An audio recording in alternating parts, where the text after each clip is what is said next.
Le métro de Shanghai est le plus long système de métro du monde, avec 831 km de voies. Il faut une énorme quantité d'électricité pour transporter plus de 10 millions de passagers par jour. Des panneaux solaires ont été installés sur les toits de 13 stations de métro pour contribuer à alimenter le système. Les panneaux solaires sur le toit de la station de métro Longyang Road couvrent environ 50 000 mètres carrés, une surface équivalente à environ 7 terrains de football standard. L'énergie solaire de ces stations produit environ 36 millions de kWh par an, soit 1,5% de l'énergie totale utilisée par le système de métro. D'autres toits seront convertis en générateurs d'énergie solaire et des panneaux solaires seront installés dans les nouvelles stations.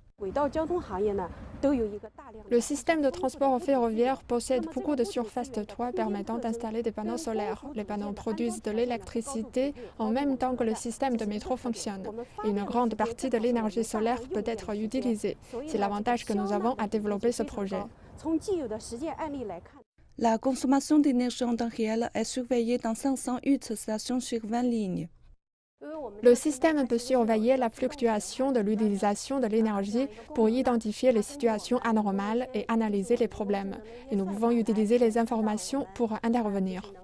Un nombre croissant de centrales de panneaux solaires sont installées dans des équipements publics pour fournir de l'énergie propre à travers la Chine. C'est notamment le cas à l'aéroport international de Beijing-Daxing et la gare ferroviaire à grande vitesse de Xiong'an, dans la province du Hebei. Les équipements publics, comme le système de métro, fournissent un service public aux gens. L'objectif de la Chine d'atteindre la neutralité carbone d'ici 2060 est devenu une stratégie nationale. Et les installations publiques doivent assumer leurs responsabilités sociales et jouer un rôle plus important dans ce processus.